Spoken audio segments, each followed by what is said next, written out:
పెళ్ళైనా పండగైనా వేడుక ఏదైనా పట్టుచీరల ప్రత్యేక వేదిక వారాహి సిల్క్స్. అహ్మదాబాద్లో జరిగిన విమాన ప్రమాదానికి సంబంధించి తీవ్రవాద లేదా సంఘ విద్రోహ శక్తులు చేసేటువంటి దుశ్చర్యకి అవకాశం ఏమైనా ఉందా? అసలు బ్లాక్ బాక్స్ ఏమైంది? ఇప్పటివరకు శిథిలాల్లో ఎక్కడా కూడా ఈ బ్లాక్ బాక్స్ దొరకలేదు. ఈరోజు ఉదయమే డివిఆర్ అంటే డిజిటల్ వీడియో రికార్డర్ దొరికినట్టుగా అధికారులు తెలిపారు.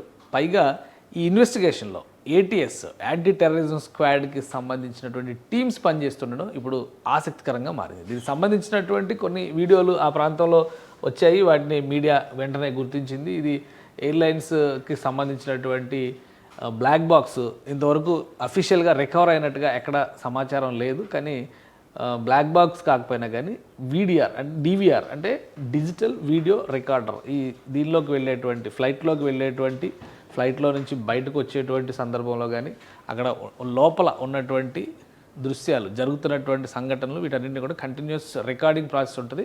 ఆ రికార్డింగ్ ప్రాసెస్ మొత్తం కూడా ఒక డివైస్లో రికార్డ్ అవుతుంది. సో ఆ డివైస్ని రికవర్ చేశారు.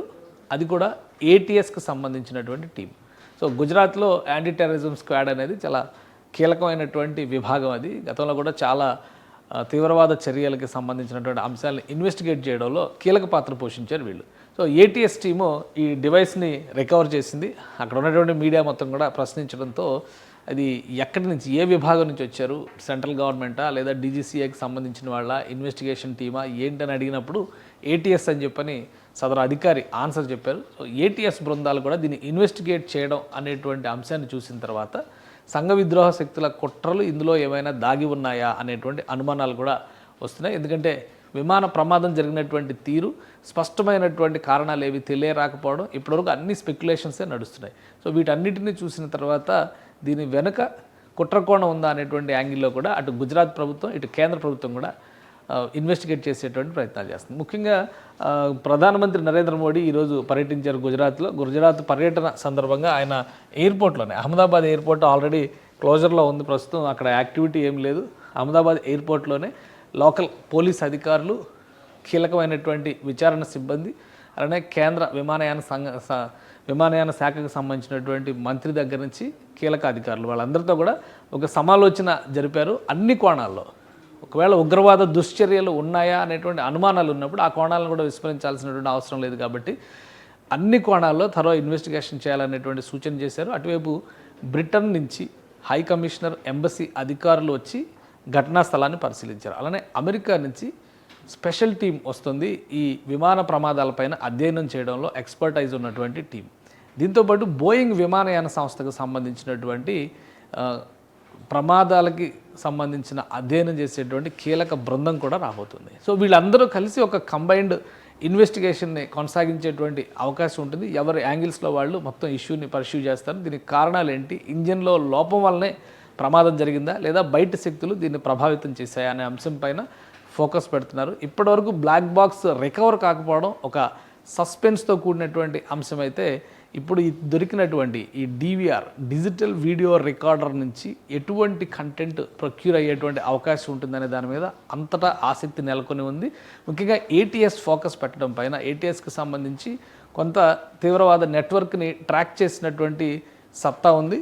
అలానే దానికి సంబంధించిన ఇన్ఫర్మేషన్ కూడా ఏటీఎస్ దగ్గర ఉంటుంది. కాబట్టి అనుమానాస్పద వ్యక్తుల కదలికలు కానీ ప్రయాణికుల్లో అనుమానాస్పద వ్యక్తులు ఉన్నప్పటికీ వాళ్ళని గుర్తించడానికి కానీ ఏటీఎస్ ఇన్వాల్వ్ అయినట్టుగా భావిస్తున్నారు. ఎందుకంటే 240 మంది విమానంలోనే చనిపోయినటువంటి వాళ్ళు క్రూతో సహా చూస్తే కనుక 240 మంది చనిపోయారు. ప్రయాణికుల్లో ఎవరైనా అనుమానాస్పద వ్యక్తులు ఉన్నారా, వాళ్ళ ప్రవర్తనలో ఏమైనా తేడాలు ఉన్నాయి, ఇవన్నీ గమనించడం కోసమే ఈ ఫుటేజ్ మొత్తాన్ని ఈ డేటా మొత్తాన్ని కూడా ఏటీఎస్ పరిశీలించేటువంటి అవకాశం ఉన్నట్టుగా తెలుస్తుంది. సో ఒకవైపు విద్రోహ చర్య, ఇంకోవైపు నుంచి చూస్తే ప్రమాద ఘటనకు సంబంధించినటువంటి ప్రాథమిక సమాచారాలు, ఈ రెండింటిపైన కూడా ఇన్వెస్టిగేషన్ టీమ్స్ ఫోకస్ పెట్టాయి. మొత్తం మీద క్లారిటీ రావడానికి బ్లాక్ బాక్స్ దొరకడం చాలా ప్రధానమైనటువంటి అంశంగా అధికారులు చెప్తున్నారు. బ్లాక్ బాక్స్ని వీలైనంత వేగంగా రికవర్ చేసేటువంటి ప్రయత్నం జరుగుతుంది.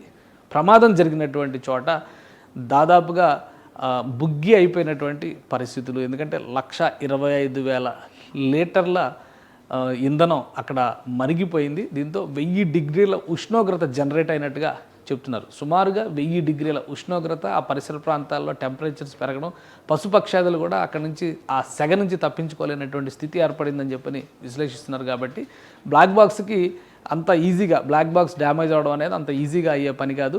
విమానంలో కొన్ని ముఖ్యమైనటువంటి విడిభాగాలు, మరీ ముఖ్యంగా బ్యాక్ సైడ్ ఉన్నటువంటి పార్ట్, టెయిల్ ఎండ్ పార్ట్ మొత్తం కూడా ఎక్కడా ఏమీ ఎక్కువ డ్యామేజ్ అవ్వలేదు. తగలబడటం, ముఖ్యంగా మంటల్లో అగ్నికి ఆహుతైనటువంటి సంకేతం అక్కడ ఎక్కడా లేదు. కాబట్టి ఆ పరిసర ప్రాంతాల్లోనే ఎక్కడైనా దొరికేటువంటి అవకాశం ఉందని భావిస్తున్నారు అధికారులు. దీని సేకరణ పైన ప్రధానమైనటువంటి ఫోకస్ పెట్టారు. సుమన్ టీవీలో మీ పర్సనల్ అండ్ బిజినెస్ ప్రమోషన్స్ కోసం కింది నెంబర్కి కాంటాక్ట్ చేయండి.